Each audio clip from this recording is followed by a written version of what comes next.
O capítulo começa com os narradores avisando: faltam apenas 15 minutos para o fim da primeira partida da Copa do Mundo Sub-20. O novo Japão, o Blue Lock, está segurando a liderança com um placar de 3-0. E agora, à medida que a partida chega próxima de seu fim, eles estão trazendo dois novos jogadores com as substituições. Heishi e Kurona se apresentam a serviço e o Jingo se intitula como o finalizador da partida, enquanto o Hanzi está focado em vencer finalmente o jogo sem percalços. Hiyori e Shigiri são retirados de campo e a nova formação é um 5-4-1, pondo o Rin de centroavante, o Ryo de ponta, o Bashira de lateral e dois meia volantes, o Karasu e o Heishi. Já era meio óbvio, né, que o Kurona viria na lateral, mas me impressionou um pouco o Heishi ficar mais avançado aqui do que ele jogou normalmente ali na Liga Egoísta. O Ego comenta com a Anri: o experimento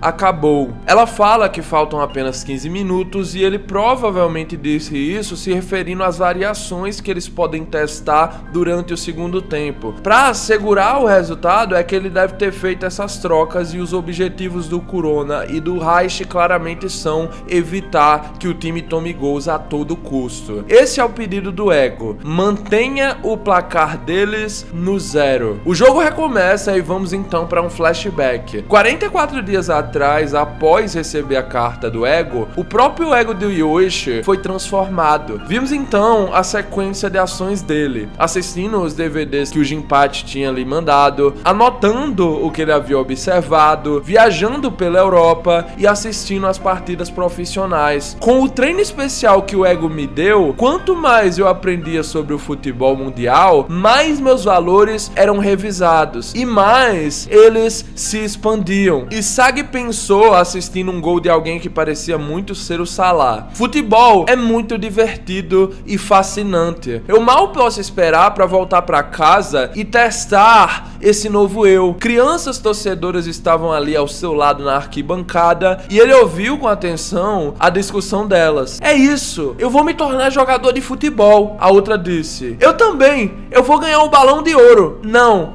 eu que vou. Não, eu que vou. Ele começou então a se perguntar, parando pra pensar, por que eu comecei a jogar futebol? Voltamos ainda mais no tempo, no momento onde um gênio era apenas um chorão pequeno. E hoje sozinho, sentado num sofá, observava um mosquito e já começava a lacrimejar. Ele estava com medo. Sua mãe tentava entender o porquê dele estar chorando novamente e após um tempo percebeu que era um mosquito.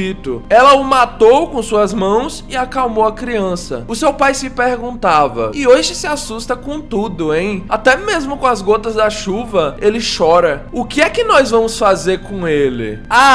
Já sei, vamos todos pra esse lugar como família. Eu consegui os ingressos. O chorão apenas ficou curioso.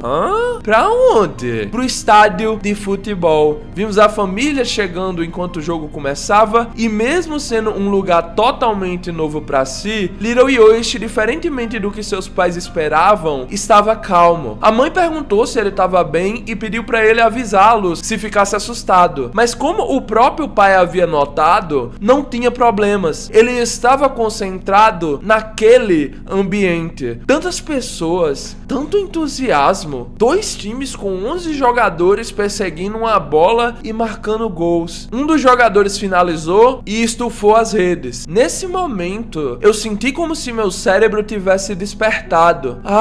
Que incrível! O que é esse sentimento? Após aquele dia, Little Yoshi decidiu: eu quero tentar isso também. Eu quero estar lá. Agora, olhando pra trás, aquele pode ter sido o estímulo dos meus instintos de caça que o Ego havia falado. De qualquer forma, futebol era divertido e eu queria aprender mais sobre pra conseguir continuar ficando melhor e mais forte a cada dia. Eu estava absorto em mim mesmo. Aquele sentimento ficou mais fraco à medida que eu gradualmente fui ficando mais velho. Ele foi enterrado e praticamente simplesmente desapareceu. Meu coração estava prestes a morrer. É por isso que quando eu vim ao Blue Lock e me encontrei com todos esses egoístas, eu finalmente percebi que aquele sentimento de excitação daquele tempo que eu quase perdi era, na verdade, a curiosidade por mim mesmo. Voltamos pro presente e em uma jogada combinada, Raishi e Kurona destruíram o ataque da Nigéria. Jingo disse que não ia deixar isso acontecer e o Hanzi focou em pensar que era a vez deles atacarem. O Onazi nada podia fazer e por mais que o Belo ainda quisesse tentar alcançar a sobra da bola, o Yoshi já estava de olho nela e pensava consigo: é isso, se eu não me animar, então quem viverá a minha vida por mim? Passando pelo Belo, ele continuou: adaptar minhas coisas, destruir minhas expectativas nos outros, prazer, frustração, até mesmo desespero, tudo isso podem vir.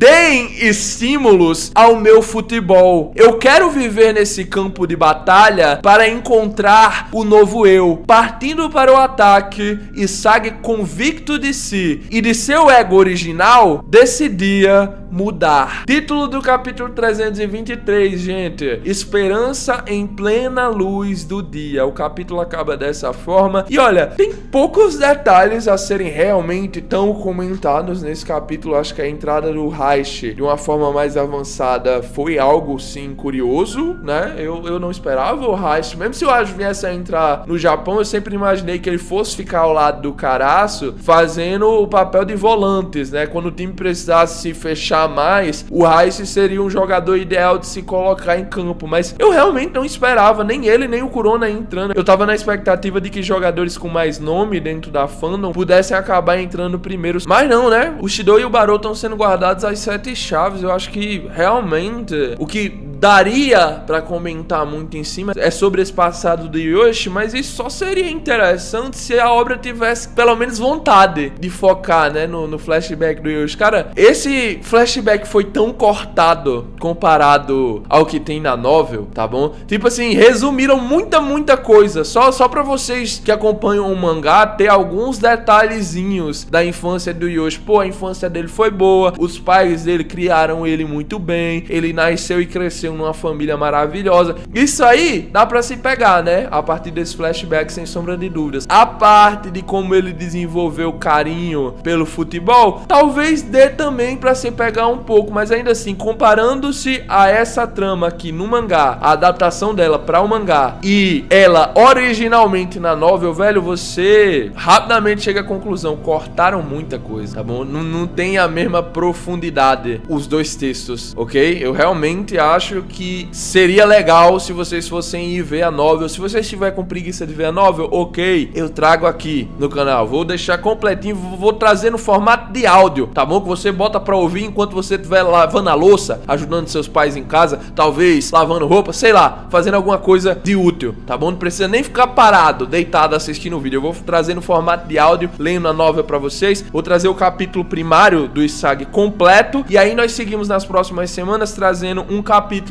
Eu acho que dessa maneira eu consigo trazer mais conteúdo, né? E também não fica tão bagunçado. Que antes eu queria ficar trazendo de um capítulo em um capítulo. A novel eu acho que tem 12 capítulos cada volume da novel, mas eu senti que, tipo, demorava demais. Então, se eu for completando o passado de cada um dos garotos, deve ficar melhor até pra questão de pesquisa, né? Tu pesquisa passado do Isagi novel, vai aparecer o meu videozinho. Passado do Bashira novel, vai aparecer o videozinho, tudo completo. Tu vê daquele personagem que tu tem interesse e já vai embora sem o menor dos problemas. Eu acho que fica melhor assim, né, gente? Esse capítulo não tem o que se analisar. Infelizmente, eu queria chegar aqui e poder dizer, não, tem muita coisa a se analisar, mas é mais no mesmo. Eu não sei porque os autores decidiram dar a resposta, a conclusão que o Isagi tem nesse capítulo, no capítulo passado. Eu não concordo. Se você acha que foi realmente uma decisão inteligente, beleza, eu respeito a sua opinião, mas tipo, cortou o clímax desse capítulo inteiro inteiro a resposta ter sido dada no capítulo passado pro Onazi. O Onazi pergunta e ele responde. O desenvolvimento desse capítulo inteiro já tem a resposta no passado. Então meio que quebrou um pouco o fluxo das coisas. Eu não consegui sentir tanto impacto quanto eu sentiria se eu já não tivesse essa informação no capítulo passado. Minha opinião apenas. Gostei do capítulo? Mano, não. Foi um capítulo médio, beleza? Mas ainda assim tem páginas interessantes e um momento bem curioso. Vamos ver como é que se desenvolve esse lance final da partida, provavelmente aí. E talvez imaginar que essa esperança em plena luz do dia possa ser referente a algo diferente do que apenas um gol do Yoshi. Será que o Yoshi vai ser chamado dessa forma pelos narradores? Eu não acho. Esperança em plena luz do dia. O que será que isso significa? Tô curioso. Nós discutimos mais isso nas previsões, beleza? Tamo junto, nos vemos aqui amanhã, gente, pra mais um vídeo. Valeu, falou e... cut!